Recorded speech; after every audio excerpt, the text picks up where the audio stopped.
Now let's move on to the next topic, big data. I'm going to explain what big data is first before we move on to it. Now, firstly, data is crucial for making all kinds of decisions. It refers to the stored information and recorded operations which are performed by the computer in various forms. Big data can be understood as the same data being present in huge amounts and numbers.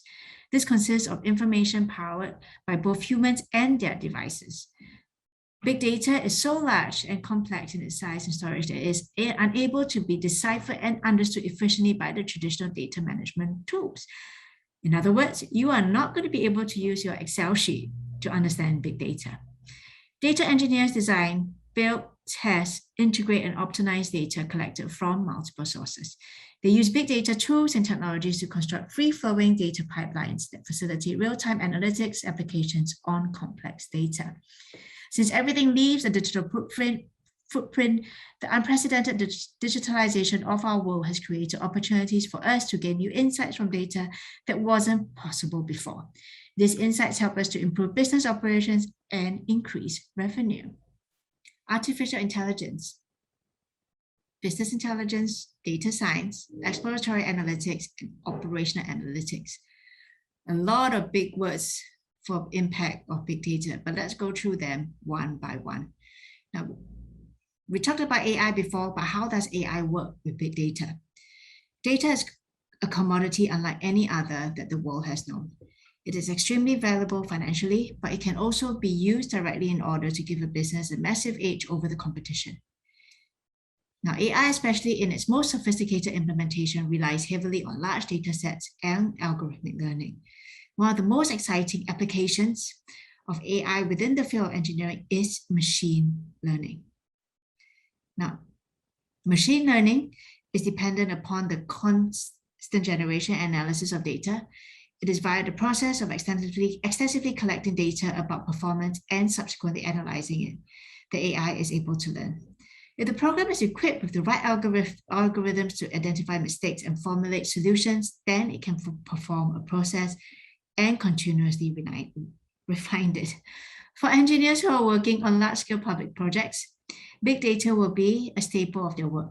Big data analysis can tell researchers in unprecedented detail where the flow of people in urban environments is at. This, in turn, means that public infrastructure decisions can be based on objective scientific analysis. It's a lot to take in, isn't it? Also, within the context of engineering for public works, big data can be used to analyze how well certain solutions can perform when implemented elsewhere. Big data can also allow for an objective and detailed comparison of how similar the current environment is to ones where the solution has never been used before. This is relatively simple when using big data analytic techniques, but would be a long and expensive process to complete otherwise. Now, business intelligence and reporting. Building static reports on business intelligence tools, you can use things like Tableau, Metabase, Microsoft's Power BI, or even Looker, which is used by a select few within organizations. What is the process of business intelligence and reporting? It requires constructing reports, creating charts, dashboards on the business intelligence tool. We also call them BI tools for short, by the way. And depending upon the capabilities of each, we use all of this information to build a trusted, high-quality data storage layer upon which the reports work on. Now, use cases of this, static reporting to answer specific questions about the business. We can use BI reporting to track key performance indicators and metrics to identify business issues. We can use BI tools to optimize business processes. We can also use BI tools to aid in business planning and decision-making. Now, next is data science. Producing predictive data models to power applications or operational workflows is the concept of data science. What is the process? The process of data science includes building a raw data layer, like a data lake or data pool, we also call that, to hold vast amounts of data in its native format, including structured and unstructured data types. It involves creating sophisticated machine learning models to predict future scenarios by finding patterns within existing large historical data sets. Now, the use cases of this for data science includes customer segmentation, anomaly detection, lifetime value prediction, recommendation engines, or rather tools that you can continue using again and again, and sentiment analysis. And what is sentiment analysis? The concept of data analyzing a person's sentiments, basically, or what the person thinks, really. Now, the next is exploratory analytics. Now, this is often the beginning of a new project where you have multiple questions but no concrete answer, or the requirements are still being finalized. So you're basically exploring the analytics of something or a new project that you're going to be working on. Now, what do we normally use for exploratory analytics? It sounds like such a big word, but we do this very often, and you do this every day without realizing. You take out a notebook, you start writing what you want to capture in the project. You take out a spreadsheet. That's what I enjoy doing, or most engineers and accountants enjoy doing. We work around spreadsheets. Everything's a spreadsheet for everything. You take out a spreadsheet and you start making your notes. For non-accountants and engineers, quite often you take out a notepad, or you take out a Microsoft Word doc, or you take out a Google Doc and you start writing on it. That is all part of this analytics. There's no concrete single data source or data models at this phase. You are the person collecting and the data. You're the one writing the data down.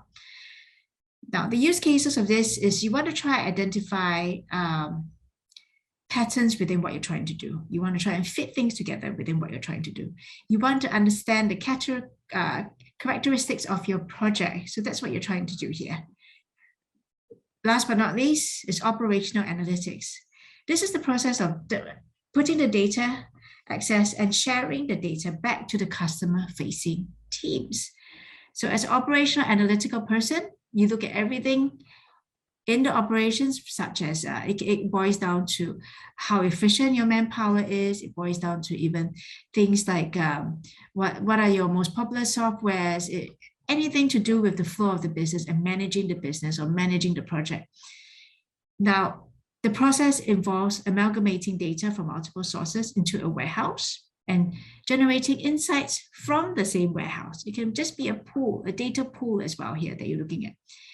Then you take the data back into your centralized warehouse, like a CRM or any support tool, for example, and you put it all together and you pass it on to somebody that needs to see it, which includes your salespeople, your organization, or even your managers.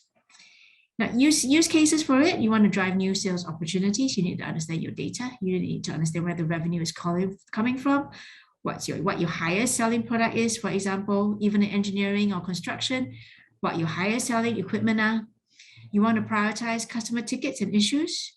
You want to create more segmentation within the organization as well to provide more efficiency. Now, how else can you get started on big data?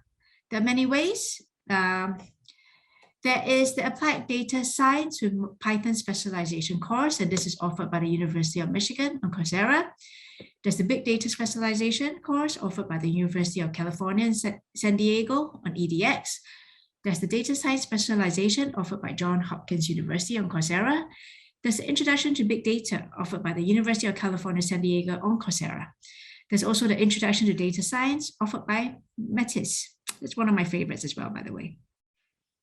Now, the next one on additional learning materials and research papers, I recommend these few, which include Big Data Analytics in Engineering Applications by HBM Prinskia, Big Data and its Opportunities for the Engineering Companies by Savonia, Big Data Development Platform for Engineering Applications by the Institute of Electrical and Electronic Engineers. IEEE is a fantastic platform, by the way. I do go there a lot for my engineering tools, and that's something I also recommend you keep. Big Data Tutorial for Beginners by Edureka, and How Big Data Can Make Big Impact. Findings from a systematic review and a longitudinal case study by ResearchGate. ResearchGate is also one of my other favorite data platforms that I call them data as well, to give me a pool of research.